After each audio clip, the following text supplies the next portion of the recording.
हर खबर पर होगी आपकी पकड़। डाउनलोड कीजिए एबीपी लाइव ऐप। वैक्सीन तो आने वाली है, बस तारीख का इंतजार है। लेकिन हमें ये समझने की जरूरत है कि भाई जब तक वैक्सीन नहीं आती है हमें खुद को कोरोना से बचा कर रखना है। हमें हर वो सावधानी अपनानी है जो कोरोना से हमारी रक्षा कर सकती है। उसके बाद तो आप देख ही रहे हैं, ये इंजेक्शन लगा, वैक्सीन लगी और कोरोना ये जो वायरस है वो बर्स्ट हो जाएगा। दुर्भाग्य क्या है? दुर्भाग्य इस बात का है कि कई जगह पर अभी भी लापरवाही साफ तौर पर देखने को मिल रही है।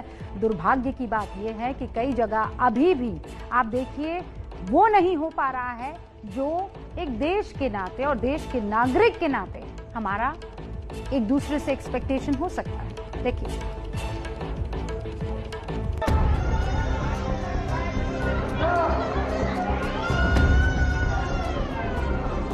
मुंबई से एक दिन पहले आई ये तस्वीरें जिसने भी देखी उसकी जान सूख गई।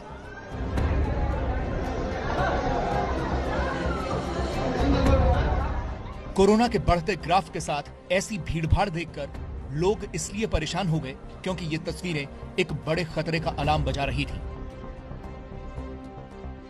कल जिस बांद्रा स्टेशन पर इतनी खचाखच भीड़ थी, लोगों के पैर रखने की जगह नहीं थी, आज उसी स्टेशन में हालात बेहतर थे। बांद्रा टर्मिनस पर इतने लोग अचानक एक साथ कैसे आए और उसके बाद अफरा तफरी का माहौल क्यों बना, पहले वो समझना जरूरी है। दरअसल हुआ ये कि कल यानी कि 25 नवंबर को 10 मिनट के अंतर में 2 ट्रेनें आ गईं। इन दोनों ट्रेनों से बांद्रा स्टेशन में 780 लोग उतरे। इसी बीच सैकड़ों और यात्री भी यहां पहुंचे थे जिन्हें ट्रेन पकड़नी थी। आने वाले सभी यात्रियों का रैपिड एंटीजन टेस्ट किया जा रहा था, जिसकी वजह से भीड़ इतनी जमा हुई कि अफरा तफरी मच गई। लेकिन आज उसी स्टेशन के हालात बिल्कुल अलग थे। मुंबई आ रही ट्रेनों में कल जिस तरीके से अव्यवस्था देखने को मिली, रेलवे स्टेशनों पर लोगों की भीड़ जांच कराने के लिए इंतजार करती दिखी, आज काफी कुछ अलग है। आज जब ट्रेनें आ रही हैं, लोग ट्रेनों से उतर रहे हैं, तो कल की तरह मैंडेटरी नहीं किया गया है आरटी-पीसीआर और रैपिड एंटीजन टेस्ट को। आज क्या हो रहा है कि जब लोग आ रहे हैं तो पहले देखिए उनका थर्मल स्कैनिंग करके टेम्परेचर चेक किया जा रहा है। जो यहाँ कर्मचारी बीएमसी के खड़े हैं वो थर्मल चेक कर रहे हैं। अगर किसी का टेम्परेचर ज्यादा है, ऐसी स्थिति में ही उसको रैपिड एंटीजन या फिर आरटी-पीसीआर के लेके जाया जा रहा है, वरना सामान्यतः लोगों को जाने दिया जा रहा है। सवाल यह है कि जो नियम पहले बनाए गए, जो पाबंदी पहले लगाई गई, क्या उसे लागू करने के लिए कोई तैयारी नहीं की गई थी, कोई होमवर्क नहीं किया गया था? यह सवाल इसलिए क्योंकि अगर किसी ने बुखार की दवाई खाई है और उसका तापमान कुछ देर के लिए नियंत्रित है, तो फिर उसे कोरोना है या नहीं, यह कैसे पता चलेगा? देखिए, अभी एक परिवार आया है जिसका टेम्परेचर ज़्यादा है, जिसकी थर्मल स्कैनिंग के बाद टेम्परेचर ज़्यादा निकला है, तो इनके सैंपल्स लिए जा रहे हैं। यहाँ पर जो रैपिड एंटीजन और उसके अलावा आरटी-पीसीआर के तरीके से इनके सैंपल लिए जा रहे हैं, जांच करने के लिए रखा जा रहा है सैंपल को और छोड़ा जा रहा है। उसके अलावा आप देखिए जो लोग हैं वो निकल चुके हैं और अब ये जो ज़्यादा टेम्परेचर वाला एक पूरा परिवार था उसको रोककर उसका जो है सैंपल लेने की प्रक्रिया जारी है। तो ये एक नई कोशिश है, नया प्रयोग है। जो लोग दूसरे राज्यों से मुंबई आ रहे हैं उनके लिए क्या नियम कानून है वो तो आपने देख लिया, लेकिन खतरा तो मुंबई में चलने वाली लोकल ट्रेन में भी है, जिसके जरिए रोज लाखों लोग अपने काम पर जाते हैं। लोकल ट्रेन के क्या हालात हैं वो देखिए। कोरोना काल में लोकल ट्रेन में उमड़ती भीड़ को देखते हुए मध्य रेलवे द्वारा एक अभियान की शुरुआत की गई है और ये अभियान जो है 2 गज की दूरी यात्रियों में बेहद जरूरी करके इस अभियान को नाम दिया गया है। जो सीट्स हैं आप देख सकते हैं, यहाँ पर स्टिकर्स लगाए गए हैं, please do not sit here, कृपया यहाँ नहीं बैठे। जैसे कि आप देख सकते हैं कि हर यात्री के बीच में, अगर समझिए एक यात्री के तौर पर मैं यहाँ बैठती हूँ तो मेरे यहाँ पर कोई भी यात्री नहीं बैठेगा। जितना दूर रहेंगे उतना अपन अपने स्वास्थ्य के लिए अच्छे लगेंगे और प्लीज घर में जो भी है सुरक्षित रहे, ज्यादा से ज्यादा बाहर ना निकलो और मास्क पहने ज्यादा से ज्यादा। जो खुद जिम्मेदारी निभाएंगे वही इसका उनको ही उसको लाभ होगा। ये एहतियात इसलिए जरूरी है क्योंकि बिना इसके कोरोना से बचना संभव नहीं है। लेकिन सवाल यह है कि नियमों का पालन कितना सख्ती से करवाया जा रहा है। कोरोना वायरस से संक्रमित होने वाले लोगों की संख्या 92 लाख को पार कर चुकी है। पिछले 24 घंटों में 44,489 नए मामले सामने आए और 524 मरीजों की मौत हुई। स्वास्थ्य मंत्रालय की तरफ से जो आंकड़े जारी किए गए हैं उनके मुताबिक पिछले 24 घंटे में 61% नए मामले सिर्फ 6 राज्यों से आए हैं। ये राज्य हैं केरल, महाराष्ट्र, दिल्ली, पश्चिम बंगाल, राजस्थान और उत्तर प्रदेश।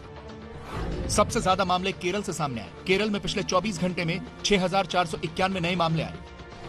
महाराष्ट्र में 6,159, दिल्ली में 5,246, पश्चिम बंगाल में 3,528, राजस्थान में 3,285 और उत्तर प्रदेश में 2,305 नए मामले सामने आए हैं। अगर एक्टिव केस की बात करें तो सबसे ज्यादा एक्टिव केस महाराष्ट्र में है। इसके बाद केरल, दिल्ली और राजस्थान में एक्टिव केसों की संख्या ज्यादा है।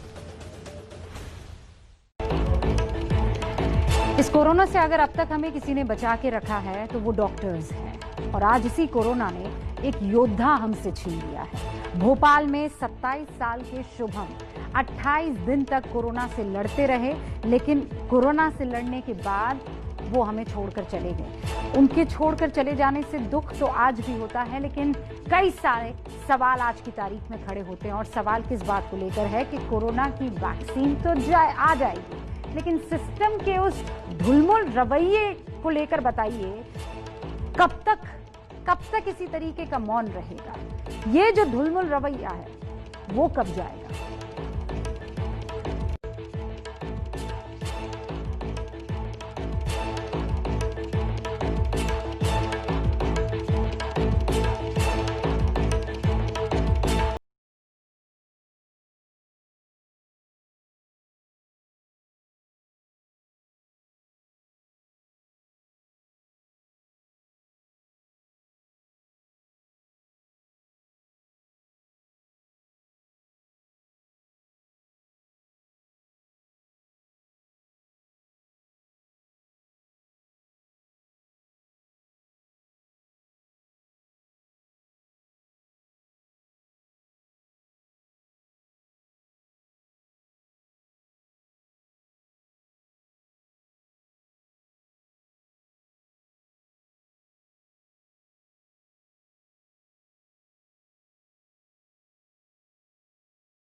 जान की बाजी लगा दी। कोरोना का इलाज करने वाले डॉक्टर शुभम 28 दिन के बाद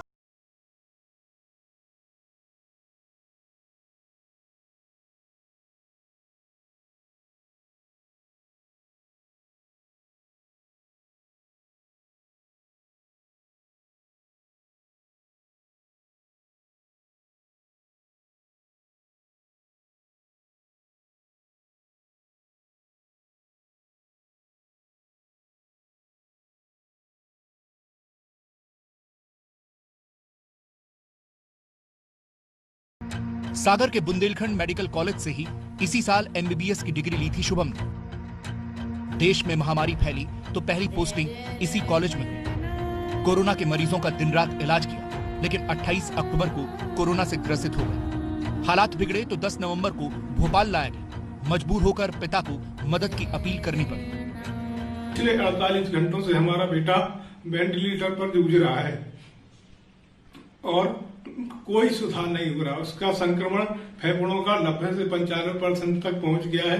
पहले प्रदेश के मुख्यमंत्री अन्य सभी जगह सरकारी मदद हेतु गुहार लगाई, परंतु आज तक मेरे पास कोई सहायता राशि नहीं मिली।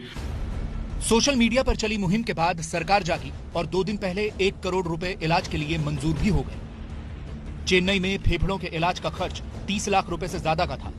वहां से भोपाल टीम आ भी गई, लेकिन तब तक बहुत देर हो चुकी थी।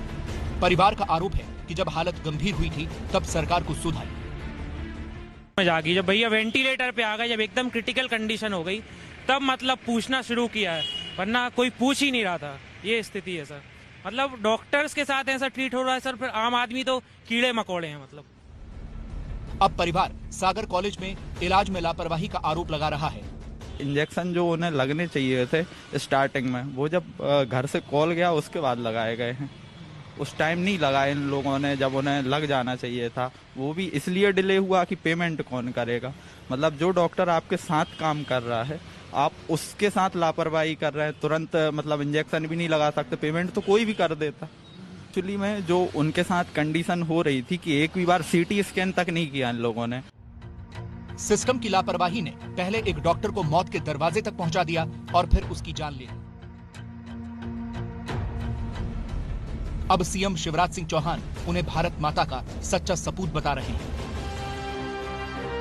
डॉक्टर बनते समय उन्हें जो शपथ दिलाई जाती है उसका एक एक अक्षर डॉक्टर शुभम ने सार्थक कर दिखाया। उन्होंने देश का एक सच्चा नागरिक होने का परिचय दिया। मैं ऐसे भारत माँ के सपूत के चरणों में श्रद्धा सुमन अर्पित करता हूँ और ईश्वर से प्रार्थना करता हूँ कि वो दिवंगत आत्मा को शांति दे। कोई मदद नहीं चाहिए, क्या करेंगे जब हमारा बेटा चला गया तो मदद की क्या बस किसके लिए मदद चाहिए हमको। हिंदुस्तान में कोरोना से अब तक 500 से ज्यादा डॉक्टर जान गंवा चुके हैं, फिर भी ये देवदूत फर्ज के रास्ते पर डटे हुए हैं।